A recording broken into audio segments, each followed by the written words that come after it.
Exit போல வச்சு நம்ம வந்து டிசைட் பண்ணுறதுக்கு விட what has actually gone wrong in BJP strategies அப்படின்னு பார்க்கறது தான் ரொம்ப உச்சிதமானது. தமிழ்நாட்டை பொறுத்த வரைக்கும் வந்து ஒரு 4% ஓட் ஷேர் இருந்த இடத்துல நம்ம வந்து ஒரு 12% 15% ஓட் ஷேர் பார்க்க முடியுது.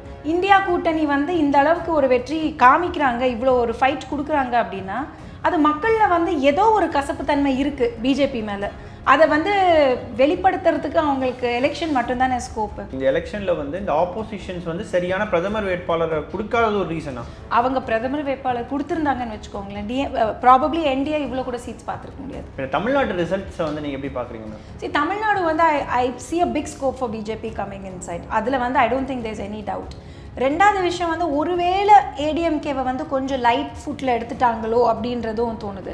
ப்ராபப்ளி பிஜேபி கொஞ்சம் வந்து ஒருவேளை ஏடிஎம்கேவோட போயிருந்தா we would have had much seats. ஏன்னா இப்போ கொலாபரேட் பண்ணி பார்த்தீங்கன்னா ஆல்மோஸ்ட் ஒரு அட்லீஸ்ட் ஒரு 10-15 சீட் எடுத்துருப்பாங்க. ஆந்திராவில் நடந்த மாதிரி தமிழ்நாடு நடந்திருந்திருக்கலாம். சேனல் 5 தமிழ் நேயர்களுக்கு வணக்கம். இன்றைய நேர்காணலில் நம்மோடு இணைந்திருக்கும் சிறப்பு விருந்தினர் உச்சநீதிமன்ற வழக்கறிஞர் மரியாதைக்குரிய பிரியதர்ஷினி ராகுல் அவர்கள். வணக்கம் மேம். வணக்கம். Welcome to channel 5 Tamil. ரொம்ப மிக்க நன்றி. இப்போ நீங்கள் ரிசல்ட்ஸை பார்த்துட்டு இருப்பீங்க. ஆஸ் ஆஃப் நவ் வந்து என்டிஏ அலையன்ஸ் வந்து 295 சீட்ஸும் வந்து அது இல்லாமல் இந்தியா அலையன்ஸ் வந்து ஒரு 230 அரௌண்ட் அந்த ரேஞ்சில் இருக்குது. எக்ஸிட் போல்ஸில் வந்து பெரிய அளவு வந்து ஒரு ஹைப் வந்து எல்லா ஊடகங்களுமே கொடுத்துருந்தாங்க. இப்போ அதுக்கு மாறி வந்து இந்த சினாரியோ இருக்குது. நீங்கள் எப்படி பார்க்குறீங்க மேம் இந்த ரிசல்ட்ஸை? சரி, எக்ஸிட் போல் வந்து அப்படியே டாப்ஸி டர்வியாக போகிறது வந்து இது முதல் வாட்டி கிடையாது. ஸோ நிறைய டைமில் வந்து இன்ஃபேக்ட் நம்ம Tamil Nadu Tamil Nadu assembly எலெக்ஷன்லேயே second term இவங்க ஏடிஎம்கே ஜெயலலிதா அவர்கள் திரும்ப வரும்போது எக்ஸிட் போலில் ஃபுல்லாக அவங்களுக்கு அகேன்ஸ்டாக தான் போச்சு. That was a big shocker. So அதே எக்ஸிட் போலை வச்சு நம்ம வந்து டிசைட் பண்ணுறதுக்கு விட what has actually gone wrong in BJP strategies அப்படின்னு பார்க்கறது தான் ரொம்ப உச்சிதமானது. ஏன் அப்படின்னு கேட்டிங்கன்னா ஒரு ரெண்டு மாதம் வரைக்கும் கூட இந்தியா அலையன்ஸ்க்கு இவ்வளோ ஒரு ஸ்ட்ரென்த் இல்லை. இந்தியா அலையன்ஸ் எங்கேருந்து இந்த ஸ்ட்ரென்த்தை கொண்டு வந்திருப்பாங்க? அதே சமயத்தில் எந்த இடத்துல பிஜேபி வந்து ரொம்ப ஈஸியாக எடுத்துருந்துருப்பாங்க? ஒருவேளை வந்து அவங்க பிஜேபியை வந்து வளர்க்கணும், நிறைய ஸ்டேட்ஸ்குள்ளே கொண்டு வரணும் அப்படின்ற ஒரு நோக்கத்தில் சவுத் பார்க்குறதோ இல்லை வந்து ஈஸ்ட் பார்க்குறதோ அந்த விதத்தில் வந்து அவங்களோட எங்கே ஸ்ட்ரென்த் இருந்ததோ நார்த்து வெஸ்ட்டு அங்கெல்லாம் கொஞ்சம் வந்து கைவிட்டுட்டாங்களோ அப்படின்றது தான் வந்து கன்சர்ன். ஆனால் மேம் இப்போது இந்த தொகுதிகள், அதாவது பாஜகவுக்கு சாதகமாக இருக்கிற மாநிலங்களில் ஒருவேளை தோத்தாலும் திரும்ப ரீட்டைன் பண்ண முடியும். ஆனால் அதை தாண்டி பார்க்கும்பொழுது சில மாநிலங்களில் அவங்க புதுதாக வந்து கால் பதிச்சதுன்றது ஒரு பெரிய விஷயம் தானே மேம்? நீங்கள் தமிழ்நாட்டை பொறுத்த வரைக்கும் வந்து ஒரு 4% ஓட் ஷேர் இருந்த இடத்துல நம்ம வந்து ஒரு 12% 15% ஓட் ஷேர் பார்க்க முடியுது. டெக்னிக்கலாகவே வந்து நம்ம தமிழ்நாட்டில் அவங்க பிஜேபியோட எக்ஸ்பிரஷன், அவங்க வந்து இங்கே இருக்கிற ஒரு மீட்டிங்ஸாக இருக்கட்டும், மோடி அவர்கள் வந்துட்டு போன ஒரு அறிகுறியாக இருக்கட்டும், இது எல்லாமே என்னென்னா தமிழ்நாட்டில் அவங்க எஸ்டாப்ளிஷ்மெண்ட் ஸ்டார்ட் பண்ணுறதுக்கு தானே தவிர தமிழ்நாட்டில் வந்து அவங்க லீடில் வரணும் அப்படின்றது எனக்கு தெரிஞ்ச அவங்களோட இன்டென்ஷனாக இருக்காதுன்றது தான் மை அனாலிசிஸ். எந்த இடத்துல வந்து உங்களுக்கு அப்போசிஷன்ஸ் கிடையாதோ, எந்த இடத்துல இல்லை லீடர்ஷிப்க்கு அப்புறமா இன்னொரு லீடர் இல்லையோ அந்தந்த ஸ்டேட்ஸை நிறைய ஃபோக்கஸ் பண்ணியிருக்காங்க. ஃபார் எக்ஸாம்பிள் ஒரிசா பாருங்கள். அதே மாதிரி வந்து தமிழ்நாடுல வந்து ஏன்னா அப்போசிஷன் வந்து ஒரு ஒற்றுமை இல்லாததுனால அங்கே அப்போசிஷன் ஸ்பேஸ் கொண்டு வரதுக்கு. ஆந்திர பிரதேஷ் பாருங்கள். இப்போ ஃபார் எக்ஸாம்பிள் பார்த்தா வைஎஸ்ஆரோட கட்சி வந்து இப்போ அப்போசிஷனில் கூட உட்கார முடியாத நிலைமைக்கு வந்து அவங்க தள்ளப்பட்டிருக்காங்க. ஸோ எந்த ஸ்டேட்ஸ் கண்டிப்பாக நம்மளை விட்டு போவாதுன்ற கான்ஃபிடென்ஸில் இருந்தாங்களோ, ஃபார் எக்ஸாம்பிள் யூபி பாதிக்கு பாதி அவங்கள விட்டு அந்த போயாச்சு. 68 இப்போ they come close to about 30 seats losing in UP is a disaster. ஆனால் மேம் அதை தாண்டி வந்து இந்த பிரச்சாரங்களில் வந்து மோடி அவர்களோ அல்லது பாஜகவினரோ அவங்களுடைய பிரச்சாரங்களில் வந்து அவங்களோட ஓவர் கான்ஃபிடென்ட்டுக்கும் இந்த மிகப்பெரிய ஒரு செட்பேக்கு காரணமாக இருக்குன்னு எடுத்துக்கலாமா? இல்லை, அதுதான் பாயிண்ட். ஏன்னா அவங்க என்ன நினச்சிட்டாங்கன்னா எந்த சீட்ஸ் அவங்க கையில் இருக்கோ அந்த சீட்ஸ் நம்ம கிட்ட தங்கிடும் அப்படின்ற ஒரு நம்பிக்கை வந்து அவங்களுக்கு ரொம்ப ஆழ்ந்த ஒரு பெர்ஸ்பெக்டிவாக இல்லை. அவங்க மேலே நம்பிக்கைன்றதை தாண்டி எதிர்கட்சிகளை வந்து குறைத்து மதிப்பிட்டாங்கன்னு எடுத்துக்கலாமா? ஆக்சுவலி ஒரு 2 மாதம் வரைக்கும் அப்படி தான் இருந்ததுன்னு கூட சொல்லலாம். ஏன்னா இந்தியா கூட்டணிக்குள்ளேயே அவங்களுக்குள்ளேயே நிறைய டிஃப்ரென்சஸ் கிரியேட் ஆச்சு. ரெண்டாவது விஷயம், ஒரு இந்தியா கூட்டணிக்கு இனி வரைக்கும் பிரதமர் யாரு அப்படின்னு தெரியாம ஒரு கூட்டணி நடந்துகிட்டு இருக்கு. மூணாவது விஷயம், இப்போ ரீசெண்டாக டெல்லியில் அவங்க வந்தபோது என்ன சொல்றாங்க, 5 பிரதமர் இருப்பாங்க, ஒரு பிரதமர் ஒரு வருஷம் இருப்பாங்க. இதெல்லாம் வந்து நம்ம இந்தியாவில் நம்ம பார்க்காத ஒரு கொலாபரேஷன். ஸோ இந்த மாதிரி ஒரு சிச்சுவேஷனில் இருந்தோம் இந்தியா கூட்டணி வந்து இந்த அளவுக்கு ஒரு வெற்றி காமிக்கிறாங்க, இவ்வளோ ஒரு ஃபைட் கொடுக்குறாங்க அப்படின்னா அது மக்களில் வந்து ஏதோ ஒரு கசப்புத்தன்மை இருக்குது பிஜேபி மேலே. அதை வந்து வெளிப்படுத்துறதுக்கு அவங்களுக்கு எலெக்ஷன் மட்டும்தானே ஸ்கோப்பு. இல்லை அப்போ இந்த 10 இயர்ஸ் ஆன்டி இன்கம்பன்சின்றது இந்த ரிசல்ட்ஸில் வந்து பிரதிபலிக்குதுன்னு எடுத்துக்கலாமா? இல்லை ஆன்டி இன்கம்பன்சின்னு சொல்ல முடியாது. ப்ராபப்ளி வந்து மோடி அவர்கள் வந்து அவரோட ஸ்பீச்சஸ் சவுத்தில் வந்து ஏன்னா லாங்குவேஜ் ப்ராப்ளம்ன்றதுனால கனெக்டிவிட்டி கம்மி. நார்த்தில் அவர் ஹிந்தியில் பேசும்போது உண்மையாகவே ஹார்ட் டு ஹார்ட்டான ஒரு கனெக்ஷன் அங்கே மக்களோட அவருக்கு. ஸோ மக்கள் வந்து ரொம்ப கண்மூடித்தனமாக அவரை நம்பிக்கை இருந்தது அவர் மேலே. 2014 எப்படின்னா அவர் மேலே நம்பிக்கையில் வந்து ஸ்டார்ட் பண்ணுது. 2019 வந்து அவர் மேலே ஒரு உரிமை இருந்தது அவங்களுக்கு. இல்லை இவர் வந்து எங்களுக்காக இது செய்வார் அப்படின்னு. ப்ராபப்ளி அதில் வந்து அவர் பெருசாக வந்து ஹி குடன்ட் சாட்டிஸ்ஃபை அப்படின்றது தான். ஆனால் இந்த எலெக்ஷன் வரும்பொழுது மேடம் குறிப்பாக வந்து சவுத் நார்த் அப்படின்னு சொல்லி 2 டிவைடடாக இருக்கும் அப்படின்னு சொல்லுவாங்க. குறிப்பாக வந்து சவுத்தில் வந்து பிஜேபி அதிகமாக வெற்றி பெறதுக்கான காரணம் என்ன சொல்லுவாங்கன்னா படித்தவர்கள் அதிகமாக இருக்காங்கன்னு. நீங்கள் அந்த நார்த் இந்தியா பகுதியில் இருக்கிறதுனால சொல்கிறேன். இந்த நார்த் ரீஜனில் வந்து எந்த மாதிரியான ஒரு மைண்ட் செட்டில் மக்கள் வந்து வாக்களிக்கிறாங்க மேடம்?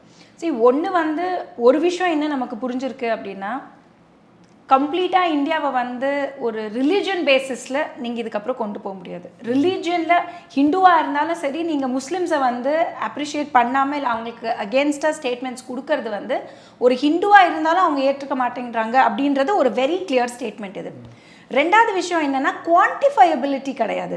அதாவது எப்படின்னா நாங்கள் வந்து இத்தனை பேரை வந்து கோடீஸ்வரங்க ஆக்கிட்டோம், பெண்கள் வந்து 1 லட்சம் மினிமம் 1 லேக் வந்து அவங்களுக்கு வந்து இப்போ வந்து ஏர்னிங்ஸ் இருக்குது அப்படின்ற மாதிரி நம்ம கொடுக்கறது எதுவுமே குவான்டிஃபையபிளாக கிடையாது அப்படின்றது தான் வந்து ஃபேக்ட்.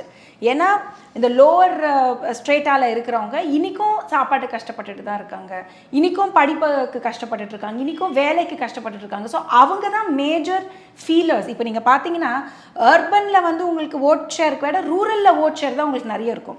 ஸோ ரூரல் ஓட் ஷேர்ன்றது பேசிக் கிரவுண்ட் ரியாலிட்டி உங்களுக்கு அதுதான். ஸோ கிரவுண்ட் ரியாலிட்டியிலேருந்து people are not happy with you அப்படின்றது தான் வந்து இது வந்து அவங்க ரொம்ப ஓவர்சீ பண்ணிட்டாங்களோ அப்படின்னு. இல்லை அப்போ ஆனால் நார்த் இந்தியாவை பொறுத்த வரைக்கும் படித்தவர்கள் வந்து அதிகமாக வந்து பாஜகவுக்கு வாக்களிக்கிறாங்களா? நார்த் இந்தியாவை பொறுத்த வரைக்கும் படித்தவர்கள் பாஜகவுக்கு ஏன்னா நார்த் இந்தியாவை பொறுத்த வரைக்கும் அங்கே லிட்ரஸி ரேட் வந்து நம்ம சவுத் மாதிரி கிடையாது. ஸோ லிட்ரஸி ரேட்டு படித்தவங்க யாருக்கு ஓட்டு போடுறாங்க அப்படின்றதுக்கு விட யாருக்கு வந்து அதோட அந்த ரீப்ஸ் இருக்கணும் இல்லையா. இப்போ ஒரு ப்ரோக்ராமு இல்லைன்னா நீங்கள் ஏதாவது ஒரு ஸ்கீம் கொண்டு வரீங்கன்னா அந்த ஸ்கீமுக்கு டேக் பேக் இருக்கணும் இல்லையா. அந்த ஸ்கீமோட எண்ட் யூசர் வந்து ஹாப்பியாக இருக்கணும். ப்ராபப்ளி அந்த ஸ்கீமோட எண்ட் யூசருக்கு போய் அது சேரலை அப்படின்றது தான் வந்து விஷயமா இருக்குது. இப்போது கேஸோட நிலைமையாக எடுத்துக்கோங்க. இன்ஃபேக்ட் 2014 வந்து 480 இருக்கும்போது நம்ம வந்து கேஸ் வேலை அதிகம் அப்படின்னு சொன்னது இப்போ 1200 வரைக்கும் கூட ஒரு கேஸ் ஆகும். இது வந்து ஜஸ்ட் ஃபார் த கேஸ் ஹெம்சிங். இந்த மாதிரி நிறைய விஷயங்களில் வந்து இன்ஃப்ளேஷன் வந்து ரொம்ப அதிகமாக போயிருக்கு. ஒரு 10,000 ரூபாய்க்கு இப்போல்லாம் ஒரு வேல்யூவே கிடையாது. இப்போ ரோட்டில் யாருக்காவது நமக்கு ஹெல்ப் பண்ணோன்னா 10 ரூபாய்க்கு விட கம்மியாக யாருக்குமே போட முடியல. ஸோ இந்த இன்ஃப்ளேஷனை வந்து இன்னும் கொஞ்சம் ஸ்மார்ட்டாக கேட்டர் பண்ணியிருக்கலாம். ஆனால் மேம் இப்போது இந்த ஓட் பர்சன்டேஜ் நம்ம எடுத்துக்கிட்டோம்னா ஓவராலாக 64% கிட்ட தான் ஆவரேஜாக இருக்கும்போது கடந்த முறையை விட பல மாநிலங்களில் வந்து அந்த வாக்கு சதவீதம்ன்றது குறைஞ்சிருக்கு. ஆனால் நிறைய பேர் என்ன சொல்லியிருந்தாங்கன்னா ஆன்டி எஸ்டாப்ளிஷ்மெண்ட் கவர்மெண்ட் மேலே இல்லைன்னு. இவ்வளோ குறைந்த சதவீதத்தில் இவ்வளோ பெரிய சேஞ்சஸ் இருக்கும் பொழுது அப்போ மக்களுக்கு ஒரு அதிருப்தி இருந்ததுன்னா ஏன் அதிக அளவில் வாக்குப்பதிவு நடக்கலை நார்த் இந்தியாவை பொறுத்த வரைக்கும்? சரி, நிறைய ஒன்று என்னென்னா எப்படி இருந்தாலும் இவர் தான் வரப்போகிறாரு, நம்ம ஓட்டு போட்டாலும் போடாட்டியும் நம்ம போட்டு தான் இவர் ஜெயிக்கணும் அப்படின்ற விஷயம் கிடையாதுன்னு நிறைய பேருக்கு ஒரு feel. Anyways Modi is going to come, நம்ம vote is not going to matter. ரெண்டாவது வெயில் வந்து it is unbelievable. 50 degree, 48 degree, 49 degree அதில் லைனில் நின்று உட்காந்து உங்களுக்கு ஓட்டு போடுறதுன்றது இட்ஸ் அ டாஸ்க். அது ரெண்டாவது விஷயம். மூணாவது விஷயம் வந்து ப்ராபப்ளி எனக்கு ஒரு வேளை பிஜேபி பிடிக்கலன்னு வச்சுக்கோங்க, எனக்கு பிஜேபி ஓட்டு போட வேண்டாம். காங்கிரஸ் மேலே எனக்கு நம்பிக்கை இல்லை. ஸோ நான் போய் நோட்டாக போடுறதுக்கு அவ்வளோ தூரம் நான் எதுக்கு போடணும், அதுக்கு நான் ஓட்டே போடாமல் வீட்டில் உட்காந்துப்பேன்னு நினைக்கிறதுக்கான ஒரு பர்சன்டேஜ் ஆஃப் பீப்புளும் இருக்காங்க. பட் அதை தாண்டி வந்து இப்போது இந்த எலெக்ஷனில் வந்து இந்த ஆப்போசிஷன்ஸ் வந்து சரியான பிரதமர் வேட்பாளரை கொடுக்காத ஒரு ரீசனா? அவங்க பிரதமர் வேட்பாளர் கொடுத்துருந்தாங்கன்னு வச்சுக்கோங்களேன், ப்ராபப்ளி என்டிஏ இவ்வளோ கூட சீட்ஸ் பார்த்துருக்க முடியாது. இதுலேருந்து இன்னொரு 30 சீட் அவங்க பக்கம் போயிருக்கும். நான் ஒருத்தங்களுக்கு ஓட்டு போடுறேன் அப்படின்னா எனக்கு மினிமம் யாருக்கு தெரியும். இப்போ நான் பிஜேபிக்கு ஓட்டு போடுறேன்னா நான் மோடிக்கு ஓட்டு போடுறேன், நான் இந்தியா அலையன்ஸ்க்கு ஓட்டு போடுறேன்னா நான் யாருக்கு ஓட்டு போடுறேன்னே தெரியலையே. இது குறிப்பாக வந்து இந்த நார்த் இந்தியாவில் வந்து இந்த ஒரு எக்ஸ்பெக்டேஷன்ஸ் மக்கள்கிட்ட இருக்கு. ஏன்னா சவுத்தை பொறுத்த வரைக்கும் யாருக்கு வேணாலும் ஓட்டு போடுற மைண்ட் செட் இருக்கும்போது இந்த நார்த் இந்தியாவில் இந்த பிரைம் மினிஸ்டர் கேண்டிடேட் ஃபேஸ்ன்றது ரொம்ப இம்பார்ட்டன்டாக ரொம்ப இம்பார்ட்டன்ட். சவுத்தை பொறுத்த வரைக்கும் என்னன்னா உங்கள் ஸ்டேட் அந்த அசம்பிளி எதுவோ அதுக்கு தான் ஃபேவரபுளாக போகிறது. பட் அதையும் ட்ரெண்ட் ஆக்சுவலி பிஜேபி உடச்சிருக்காங்க இந்த வாட்டி. இப்போ ஃபார் எக்ஸாம்பிள் ஆந்திர பிரதேசை பார்த்தாலும் சரி, கர்நாடகா பார்த்தாலும் சரி, தெலுங்கானா பார்த்தாலும் சரி, they have actually Broek the trend. தமிழ்நாட்டை பொறுத்த வரைக்கும் அப்படி கிடையாது. யூஸ்வலாகவே யார் அசம்பிளி ஹோல்டிங்கோ அவங்க தான் வந்து எம்பி எலெக்ஷன்ஸையும் வின் பண்ணுறது. ஏன் அப்படின்னு கேட்டிங்கன்னா, நம்மளை பொறுத்த வரைக்கும் தமிழ்நாடு தான் வந்து வி ஆர் ஒன்லி, நம்ம ஃபோக்கஸ் தமிழ்நாடு மட்டும்தான். அதையும் மீறி என்ன நடக்குது அப்படின்றதுலாம் தமிழ்நாட்டு பார்டரை தாண்டினாலே எல்லாமே நார்த் இந்தியா தான் நமக்கு. ஸோ நமக்கு அவங்கள பற்றி பிரச்சனை கிடையாது. நமக்கு யார் இங்கே ரூலிங் பார்ட்டியாக இருக்காங்களோ அவங்களுக்கு ஃபேவரபுளாக ஓட்டு போடுறது is the trend in Tamil Nadu. But அடுத்த 3 ஸ்டேட்ஸ், நான் சொன்ன 3 ஸ்டேட்ஸ், ஒரிசாவாக இருக்கட்டும், இவங்க எல்லாருமே BJP has broke in to it. Extend பண்ணுறேன் அப்படின்ற ஒரு எக்ஸ்பேன்ஷனில் அவங்களோட பேஸ் கொஞ்சம் ஃப்ரீயாக விட்டுட்டாங்க. மேம் இப்போ போகிற ட்ரெண்டை பார்க்கும்பொழுது பிஜேபிக்கு வந்து இந்த மெஜாரிட்டி கவர்மெண்ட், இந்த 272ன்றது பிஜேபிக்கே சிங்கிள் மெஜாரிட்டி கிடைக்குமான்னு தெரியல. ஒருவேளை இந்த கவர்மெண்ட் கோலேஷன் கவர்மெண்ட்டாக இருந்தால் கடந்த முறை அந்த 2 டேர்மை விடவும் வந்து இது இட்ஸ் பெட்டராக இருக்கும்னு நினைக்கிறீங்களா நீங்கள்? கண்டிப்பாக பெட்டராக இருக்கும்னு நினைக்கிறேன். ஏன்னா அங்கே ரெஸ்பான்சிபிலிட்டி நிறைய வரும். ஏன்னா கோயலேஷன் கவர்மெண்ட் இருக்கும்போது நீங்கள் இன்டர் பர்சனலாக உங்களோட ரிலேஷன்ஷிப்பை நீங்கள் மெயின்டைன் பண்ணுறது ரொம்ப இம்பார்ட்டண்ட்டாக இருக்கும். 17th லோக்சபாவில் இந்தியாவோட ஹிஸ்ட்ரியிலேயே பார்லிமெண்ட் ஃபங்க்ஷன் ஆன இருக்கிறதுலே கம்மியான பார்லிமெண்ட் ஃபங்க்ஷன் ஆன ஒரு ஃபேஸ் வந்து 17th லோக்சபா மட்டும்தான். எத்தனையோ பில்ஸ் வந்து டிஸ்கஷனே இல்லாமல் பில்ஸ் பாஸ் ஆகிருக்கு. ஏன்னா ஆப்போசிஷன்ஸ் என்ன பண்ணுவாங்கன்னா வெளிநடப்பு செஞ்சுருவாங்க. ஸோ இவங்க கையில் 303 பேர் இருக்கிறதுனால இவங்க பில் பாஸ் பண்ணிட முடியும். So majority of the things நமக்கு இருக்கிற ஒரு ஒரு ஒரு அன்ஹாப்பினஸாக இருக்கட்டும், இல்லை பிஜேபி வந்து ஒரு மாதிரி டிக்டேட்டர்ஷிப் உள்ளே கொண்டு வராங்களோ அப்படின்ற நம்மக்கிட்ட இருக்கிற கேள்விங்கள்லாம் இந்த மாதிரி கோலிஷன் கவர்மெண்ட் இருக்கும்போது அந்த மாதிரி கொஸ்டின்ஸ் வரதுக்கான வாய்ப்பு ரொம்ப கம்மியாக இருக்கும். ஆனால் இந்த எலெக்ஷனை பொறுத்த வரைக்கும் மேம் பிஜேபி வந்து 400 இடங்கள் அப்படின்றத அதிக அளவில் வந்து பிரச்சாரங்களை முன் வச்சாங்க. இதை வந்து காங்கிரஸ் கவுண்டர் பண்ணும் விதமாக வந்து இவங்க 400 தொகுதியில் வெற்றி பெற்றா கான்ஸ்டியூஷனை மாற்றிடுவாங்க அப்படின்ற ஒரு விஷயத்த முன் வச்சாங்க. ஒருவேளை அந்த விஷயமுமே வந்து மக்கள் வந்து அதிக அளவுக்கு மேண்டேட் கொடுக்கக்கூடாதுன்றத ஒரு எண்ணமாக வச்சுருந்தாங்களா? சரி, ஆக்சுவலி இப்போ நம்மளோட ட்ரெண்டே நீங்கள் பார்த்தீங்கன்னா இன்டர்நெட்டோட என்ன சொல்கிறது, இன்டர்நெட்டோட இன்டென்சிட்டி இந்தியாவில் வந்து ரொம்ப அதிகம். சைனாக்கு அப்புறமா ஐ திங்க் இந்தியாவில் தான் இன்டென்சிட்டி நிறைய இருக்குன்னு நினைக்கிறேன். ஸோ இப்போ யாருமே உட்காந்து நியூஸ் பேப்பர் பார்க்குறதோ எதுவுமே பண்ணுறதில்ல. ஃப்ரீயான ஒரு 5 நிமிஷம் டைம் இருந்தாலும் எல்லாருமே மொபைலில் தான் நோண்டிட்டு இருக்கோம். அப்படி இருக்கும்போது வாட்ஸ்அப்பு, ஃபேஸ்புக்கு, இன்ஸ்டாகிராம் தான் எல்லாருமே வேரியஸாக பார்க்குறது. யாரும் உட்காந்து நியூஸ் பார்க்குறது கிடையாது. வெரி ரேர்லி நியூஸ் பார்க்குறது. ஸோ சோஷியல் மீடியா இன்ஃப்ளூயன்சஸ் வந்து ரொம்ப பெரிய ரோல் இதில் ப்ளே பண்ணியிருக்காங்க. எலெக்ஷனே ஏன்னா லாஸ்ட் மினிட்ல நான் ஓட்டு போகிறதுக்கு முன்னாடி நான் என்ன சோஷியல் மீடியாவில் பார்த்துருக்கேனோ அதோட இம்பேக்ட் எனக்கு நிறைய இருக்கும். ஸோ எதனால் பிஜேபிக்கு வந்து இது இம்பேக்ட் ஆகிருக்கும் அப்படின்னு பார்த்தீங்கன்னா, ப்ராபப்ளி இந்த ஆன்டி முஸ்லீம் அஜிடேஷன்ஸாக இருக்கட்டும், இல்லை இந்த வந்து நார்த் ஈஸ்டோட இஷ்யூவாக இருக்கட்டும், இல்லைனா நீங்கள் சொல்கிற மாதிரி கான்ஸ்டியூஷனே மாற்றிடுவாங்க அப்படின்ற பயமாக இருக்கட்டும், இல்லை ஹிந்து ராஷ்டிரவாக மாற்றிடுவாங்கன்ற பயமாக இருக்கட்டும், இந்த மாதிரி பெரிய பெரிய விஷயங்களில் வந்து கரெக்டாக லாஸ்ட் ஒரு மாதத்தில் திணிச்சிட்டாங்க.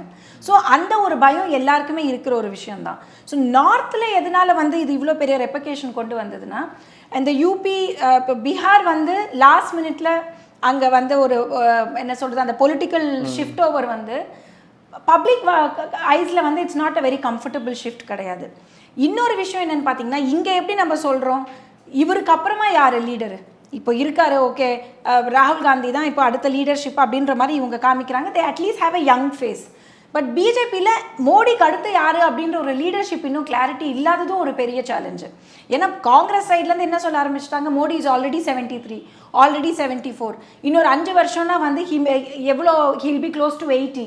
அப்புறம் இவருக்கு அப்புறம் யார், who's going to take the leadership role? லீடர்ஸே யாருமே கண்ணுக்கு முன்னாடி லீடர்ஸ் தெரியல. இது வந்து கம்ப்ளீட்டாக வந்து ஒரு டிக்டேட்டர்ஷிப்பில் ஓடிட்டு இருக்கு அப்படின்ற மாதிரி there are lot of narratives. See, நான் என்ன சொல்கிறேன், இதுதான் பாலிடிக்ஸ். உங்களை பற்றி அவங்க வந்து நெரேட்டிவ்ஸ் கொடுக்குறதும், அவங்கள பற்றி இவங்க நெரேட்டிவ்ஸ் கொடுக்குறது தான் பாலிடிக்ஸ். கிரவுண்ட் ஒர்க் வந்து ரொம்ப ஈஸியாக எடுத்துட்டாங்க அப்படின்றது தான் moral of the story. Ma'am, இன்னொரு விஷயம் என்ன பார்க்கப்படுதுன்னா, இப்போ வட இந்திய தொழிலாளர்கள் அதிகமாக தமிழ்நாட்டில் வேலை செய்கிறாங்க. ஸோ இந்த தமிழ்நாடையும் சரி அல்லது சவுத் இந்தியா ஸ்டேட்ஸை பார்த்துட்டு நம்ம ஊர் அப்படி இல்லைன்றதும் இவங்க வந்து அங்கே போய் மைக்ரேட் ஆகி இல்லை அங்கே ஊர் மக்களுக்கு வந்து இந்த விஷயங்களை பற்றி சொன்னதும் அதிக அளவுக்கு இம்பாக்ட் கிரியேட் ஆகிருக்குன்றாங்க. இது எந்த அளவுக்கு இல்லைங்க, I don't think that will make any difference. எத்தனை பேர் எவ்வளோ பர்சன்டேஜ் வந்து நார்த் இந்தியாவிலேருந்து சவுத் இந்தியாவுக்கு வந்திருப்பாங்க, இவங்கனால வந்து அங்கே ஓட் இம்பேக்ட் ஆகிறதுலாம் வந்து எனக்கு தெரிஞ்ச அது விஷயமா இருக்கு. அண்ட் ஆல்சோ வந்து பார்த்தீங்கன்னா, இந்த ஆப்போசிஷன்ஸ் அப்படின்னு எடுக்கும் பொழுது வந்து கிட்டத்தட்ட 230 சீட்டு கிட்ட இந்தியா அலையன்ஸ் இருக்கிறாங்க. ஸோ ஸோ நாளைக்கு இவங்க பார்லிமெண்ட்டுக்கு போகும்போது அதுவும் வந்து இந்த ரூலிங் கவர்மெண்ட்டுக்கு அட்வான்டேஜாக இருக்குமா இல்லை டிஸ்அட்வான்டேஜாக போகும்? ஏன்னா 2009 நம்ம பார்க்கும்போது பார்த்தீங்கன்னா பிஜேபி வந்து அதிக சீட்டுகள் ஜெயிச்சாங்க. கிட்டத்தட்ட பார்லிமெண்ட்டே நடக்க விடாமல் நிறைய விஷயங்கள் நடந்திருக்கு. ஸோ இதே வந்து இப்போ திரும்ப கண்டினியூ ஆக வாய்ப்பு இல்லை. I am very glad. ஏன்னா இப்போ தான் ஜனநாயகம் அப்படின்றது உண்மையான ஒரு சொரூபத்துக்கு வந்திருக்கு.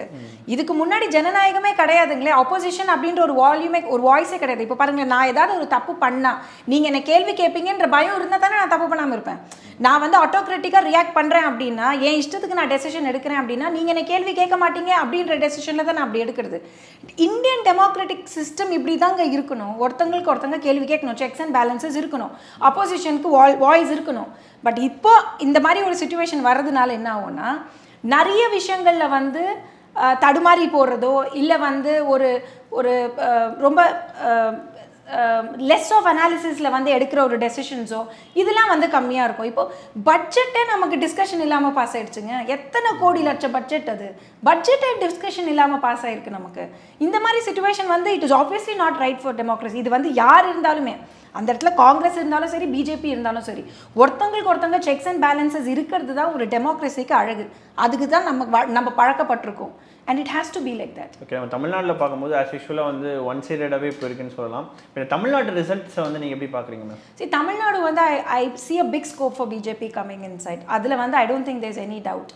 ரெண்டாவது விஷயம் வந்து ஒருவேளை ஏடிஎம்கேவை வந்து கொஞ்சம் லைட் ஃபுட்டில் எடுத்துட்டாங்களோ அப்படின்றதும் தோணுது. ப்ராபப்ளி பிஜேபி கொஞ்சம் வந்து ஒருவேளை ஏடிஎம்கேவோட போயிருந்தா we would have had much seats. ஏன்னா இப்போ கொலாபரேட் பண்ணி பார்த்தீங்கன்னா ஆல்மோஸ்ட் ஒரு அட்லீஸ்ட் ஒரு 10-15 சீட் எடுத்துருப்பாங்க. ஆந்திராவில் நடந்த மாதிரி தமிழ்நாட்டில் நடந்திருந்திருக்கலாம். It they would have been lot of scope for that. ஆனால் நம்ம வந்து அது அவங்க political strategy wise it's correct also. ஏன்னா பிஜேபியை பொறுத்த வரைக்கும் என்னென்னா, ஆப்போசிஷன் சேர் காலியாக இருக்குது. ஸோ ஆப்போசிஷன் சேரை ஏடிஎம்கே பிடிக்குதா பிஜேபி பிடிக்குதா அப்படின்றது தான் 2026 வந்து நமக்கு டிஸ்கஷனாக இருக்க போகுது. ஸோ அந்த 2026 டார்கெட் பண்ணி நான் தனியாக நின்று என்னால் எவ்வளோ ஓட் ஷேர் எடுக்க முடியுதுன்னு பார்க்கறதுக்கு செக் பண்ணியிருக்கிறது. I think it's a very sensible step தமிழ்நாட்டை பொறுத்த வரைக்கும். ஓகே, இப்போது டிஎம்கே வந்து கிட்டத்தட்ட 37 தொகுதிகளுக்கு மேலே வெற்றி பெற்றிருக்காங்க. இந்த 3 years ஆஃப் கவர்மெண்ட் வந்து மக்கள் கொடுத்த ஒரு ரிசல்ட் அப்படின்னு சொல்லி அவங்க கிளைம் பண்ண வாய்ப்பு இருக்கு இல்லையா இந்த ரிசல்ட் மூலமாக? அது நான் அதுதான் சொல்கிறேன் இல்லையா, இது வந்து டிஎம்கே இருந்த போதும் இதே மாதிரி தான் ட்ரெண்டு, ஏடிஎம்கே இருந்த போதும் இதே மாதிரி தான் ட்ரெண்டு, அதுக்கு முன்னாடி டிஎம்கே இருந்த போதும் இதே தான் ட்ரெண்டு. ஸோ வந்து யார் லோக்கலில் அசம்பிளியில் யார் வந்து இருக்காங்களோ அவங்க தான் எம்பிஸ் போகிறது அப்படின்றது நமக்கு ட்ரெண்டு தானே. இதுக்கு முன்னாடியும் அப்படி தான் இருந்தது. So I don't think like எக்ஸ்க்ளூசிவாக இப்போ கரண்ட் சினாரியோவில் டிஎம்கேவோட அட்மினிஸ்ட்ரேஷன் வந்து எக்ஸ்ட்ராடினரியாக இருக்குது, அதனால தான் 38 சீட்டு கிடச்சிருக்கு, 37 சீட்டு கிடச்சிருக்கு அப்படின்றது வந்து எவ்வளோ தூரத்துக்கு சரியாக இருக்கும்னு எனக்கு தெரியல. ரெண்டாவது விஷயம் என்னென்னு பார்த்தீங்கன்னா, இப்போ ஃபார் எக்ஸாம்பிள் நம்ம காங்கிரஸ் பற்றி பேசுகிறோம் அப்படின்னா, டிஎம்கேவும் காங்கிரஸும் அலையன்ஸில் இல்லைன்னு வச்சுக்கோங்க. காங்கிரஸ் ஒரு தனி கட்சியாக வந்து கண்டெஸ்ட் பண்ணியிருந்தா தமிழ்நாட்டில் எத்தனை சீட்டு ஜெயிச்சிருப்பாங்கன்னு நினைக்கிறீங்க? லாஸ்ட் டைம் அவங்க போட்டி போடும்போது 4% தான் இருந்துச்சு அவங்களுக்கு ஓட்டு. ஸோ டெக்னிக்கலி வந்து காங்கிரஸோட பெரிய வந்து லேபேக் வந்து டிஎம்கே தான் இங்கே. ஸோ அப்படி இருக்கும்போது டிஎம்கே தான் வந்து in fact it's taking Congress towards the south. And அவங்க அங்கே நார்த்தில் வந்து விட்டு போன இடத்த சவுத்தில் பிடிக்கணும்னு நினச்சாங்க. பட் நார்த்தில் வந்து இவங்க கொஞ்சம் பிஜேபி கொஞ்சம் லூஸாக விட்டதுனால அந்த இடமும் அவங்கள ஆக்கியபை பண்ண முடியுது. ஓகே, இப்போ நம்ம UPA 1 UPA 2ல பார்க்கும்போது தமிழ்நாடுடைய கான்ட்ரிபியூஷன் அதிகமாக இருந்துச்சு. ஸோ இப்போ 3வதுலையும் பார்க்கும்போது தமிழ்நாட்டுடைய கான்ட்ரிபியூஷன் வந்து இந்த விதம் இல்லைன்னு நம்ம எடுத்துக்கலாமா? அப்படின்னா என்ன விதத்தில்? இல்லை, இப்போ உதாரணத்துக்கு NDA வந்து மேலே வந்து ஒரு மெஜாரிட்டி, அது மெஜாரிட்டி இல்லைனாலும் அலையன்ஸ்க்கு வந்து ஆல்மோஸ்ட் மெஜாரிட்டி இருக்குது. இந்த பக்கம் டிஎம்கே வந்து ஜெயிக்கிறாங்க. ஸோ அதனால் தமிழ்நாட்டிலேருந்து இந்த மத்திய அமைச்சரவை அப்படின்றது இந்த தடவை அதிக அளவில் எதிர்பார்க்க முடியாது இல்லையா? ஏன்னா போன வாட்டியே நம்ம கிட்ட மத்திய அமைச்சர் இருந்தார் இல்லையா, தமிழ்நாட்டிலேருந்து 2 பேர் இருந்தாங்க அண்ட் கவர்னர் இருந்தாங்க, 3 கவர்னர் இருக்காங்க இப்போ இன்ஃபேக்ட் தமிழ்நாட்டில் இருந்து. ஸோ தமிழ்நாடோட ரெப்ரசன்டேஷன் வந்து நேஷனல் வைடில் கம்மியான மாதிரிலாம் எனக்கு எதுவும் தெரியல. இன்ஃபேக்ட் நிறைய ஸ்கீம்ஸ் தமிழ்நாடு கொண்டு வந்திருக்காங்க. பிரதமரே வந்து தமிழ்நாட்டுக்கு நிறைய வாட்டி வந்து விசிட் பண்ணிட்டு போயிருக்காரு. பட் தமிழ்நாடோட ஃபோக்கஸ் கம்மியான மாதிரி வந்து UPA 1 UPA 2ல வந்து ஒரு 6 மத்திய அமைச்சர்கள் கிட்ட இருந்தாங்களே அந்த மாதிரி. ஏன்னா அந்த டைம்ல வந்து காங்கிரஸும் டிஎம்கேவும் அலையன்ஸ்ல இருந்ததுனால வந்து மத்திய அமைச்சர்கள் போகிறதுக்கான வாய்ப்பு கிடைச்சது நமக்கு. இப்போ இவங்க வந்து சென்டர்ல இல்லாததுனால ஆப்வியஸா டிஎம்கேல இருந்து மத்திய அமைச்சர்கள் போகிறது. ஓகே, தொடர்ந்து பேசும். சேனல் 5 தமிழ் நேயர்களுக்காக பல்வேறு கேள்விகளுக்கு மிக பொறுமையாக பதில் தந்தமைக்கு நன்றி மேடம். Thank you so much.